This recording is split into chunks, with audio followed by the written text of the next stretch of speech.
Suppose that an individual is deciding a fundamental sense of how she should live her life or what sort of a person she should strive to be. This is a question I ask myself from time to time. Unquestionably, and I believe that in a sense, we should always do what everything's considered to be the right thing to do, but I challenge myself to reflect on the statement of why I should be a person of moral principle.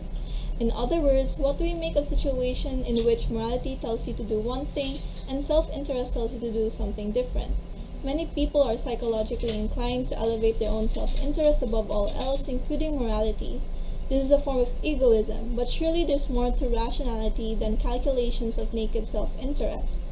We may come to think that what is ethically acceptable and unacceptable is dependent on one's culture or religion, but it's naive to think so because both is contradictory due to the fact that it gives no definite standard of right and wrong because of the differences of our beliefs, customs, and views. From this I learned that the minimum conception of morality should be reasonable and impartial. Hence, morality dependent on culture, religion, and law and the self is crossed out. Happiness could also be included in the list of moral reasons. I personally feel that this is the best supported reason for being moral. Now, expanding on the happiness theory, I will discuss the ideas on utilitarianism.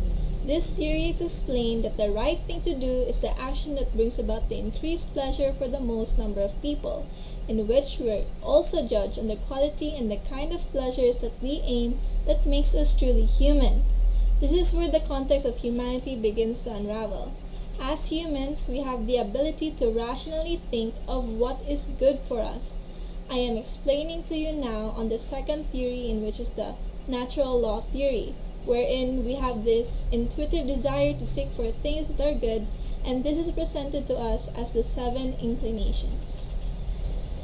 Since we have the capacity to reason out and think about what we are doing, we can remove ourselves mentally from the immediacy of our surroundings and reflect on our actions and how such actions affect the world. This measure of actions is called the third theory, which is the ontology.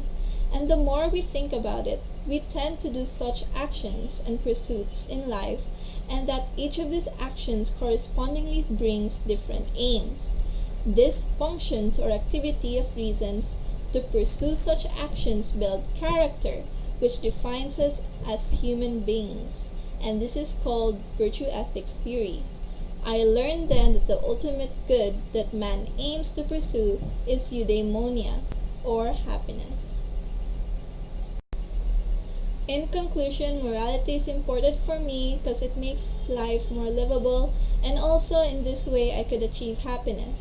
It will only then differ on my reasoning on how to achieve what is morally the right thing to do.